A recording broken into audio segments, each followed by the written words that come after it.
Good morning. It's another beautiful sunny morning. It is 7:20 in the morning. Always like to be up early on a Sunday to do these walks, come on these walks by myself before Mum gets up because she loves walking anyway. I usually go with her, so it's a nice bit of me time. And today's reflection is going to come down to talking about our egos and how you're going to say, how does that reflect on our mental health? Because I did a weekly newsletter out to my the guys who are subscribed, and it's important to talk about it again in more video format. And one of the biggest things we do, or we have, is we let our egos get in the way. And this is a problem because this is where we try and sort shit out by ourselves. And we try and do everything by ourselves. We think, no, don't need help, I'm all good, I'm all fine. And the sooner I realised that this was not a good idea, the sooner I started to fix myself. Because in life, we can't do life by ourselves. No one goes through life by themselves. If you think, and I said this in my newsletter, classic example, Cristiano Ronaldo, top, arguably the best footballer in the world. He's 35. He is in the most unbelievable shape for a 35-year-old athlete, still at the peak of his powers. And he hasn't done this by himself. Yes, he's got incredible work ethic. Yes, he is talented, but he's had to work his arse off. But around him, he wouldn't be able to do this and be in this shape without his nutritionists, without his coaches, without his analysts, without his teammates he's around. He's got a team around him to help him be the incredible athlete that he is. You look at Elon Musk, when he does, his projects, he doesn't do them by himself. He's got the genius work ethic and these ideas, but in order to make them happen, he's got to have this successful team around him to make it happen. So why isn't it the same with us, Yes, we're not multi-billionaire philanthropists or entrepreneurs like Elon Musk or athletes, but compared to our world, we've got to focus on our world and stop being so egotistical, thinking, I can do this by myself. Because you can't. Life is there to ask for help. And there's nothing wrong with asking for help. You've got to ask for help to be successful. You've got to pick brains off other people out there in order to help you push forward. Because the truth is, we don't know much. Well, we hardly know anything. Really, when you really think about it, people hardly know anything. It's just the people who are seen as experts and the ones you go to have just had a bit more experience in their field than us. And when we keep letting our egos get in the way, we're not going to get anywhere. So when it comes to your mental health, and if you're thinking, I'll be fine, I can do, you can't. You just got to sit and reflect, sit down and write out what is bothering you, what is in your head. And mental health is not something that just suddenly can be fixed. Like you're not a broken fuse box that needs fixing. Your mental health is something that you really need to identify what the root problem is. And even if you're not suffering from depression or anxiety, but you have your moments, you need to still sit down and reflect on what is causing that. What is causing those sudden moments of you feeling uneasy, you feeling not so good in your head. Because as soon as you start to kind of uncover those problems, you can work at it. Like anything in life, the only way of getting better is taking action, working at it.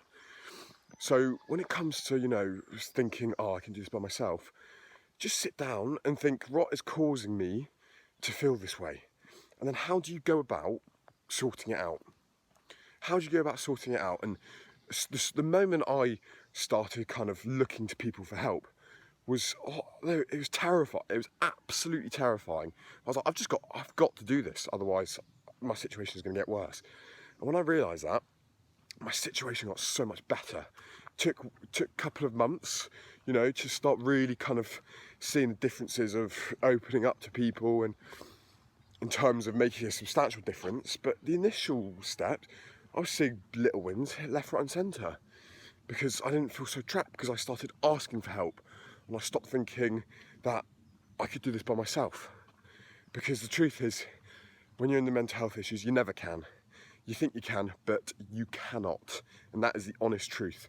Because you're in your situation right now, whether you're suffering from anxiety or what, all your life, all the decisions you made, all the experiences you've had have led you to be in this moment. Whether you're suffering from mental health issues, depression or anxiety, whatever it is, if you're struggling, all of your life has led up to here. So you need to think, how do I go about sorting this out? Instead of kind of blaming other people, that a lot of us can do. I've been very guilty of that in the past, being like, oh, this has happened because so-and-so. No, so-and-so might have affected how you might have felt on a certain time, but you're responsible for how it's happened, how you're feeling right now. So therefore, we need to take action and take responsibility with our mental health. And taking responsibility with our mental health is by seeking for help. Because if we're not going to seek help and look for help, if we're going to try and do this by ourselves, we're not taking responsibility. We are just completely coming away from the root of the problem. We are not confronting it, and we're not confronting the problem is not going to lead to any progress with our mental health, and that is guaranteed. And the reason I say that is guaranteed is because, look, my situation is going to be different to other people's situations, but when it comes to the struggles of mental health, it's the same process in order to try and make yourself feel better and feel your happier self. There might be different triggers, different routes, but that is for another kind of reflection talk entirely. So just summary, don't let your ego get in the way. There is absolutely nothing wrong with seeking advice or help. If anything, it takes more strength and courage to seek this advice and help, because you'll look back when you did and you'll be so eternally thankful for you seeking that advice and help. So stop letting your ego get in the way. Take responsibility, because taking responsibility and seeking advice is how you're going to take baby steps in helping and progressing with your mental health. Hope that helps. You know, sometimes it's good to reflect and talk about these things, and also it's good to have a little bit of honesty. Well, when I say a little bit, a bit of honesty, to be brutally honest, because sometimes you just gotta be honest. And at the end of the day, people might watch this and might say, oh, that's so harsh, but it's how you choose to react to it. If it's resonating with you, you can be like, yeah, this is what I need. I need to take action from this. This is right. But if people react offensively to it, then that's okay. You know, you can't please everyone in life. But I've learnt as well, and I've kind of been offended to stuff. I've actually realised back in time that it was because I was still not wanting to confront my problems. So it depends on whether you still want to confront your problems or not, whether you're ready. Not everyone is ready. But if you are listening and it's resonating with you, honestly, you'll look back and be so eternally grateful to your previous self for taking action and asking for help. So I hope that helps. Lovely reflection, always helps clear my mind as well. And I hope some of my thoughts can relay and be helpful to you all. Have a lovely weekend, and thank you if you are still watching for watching.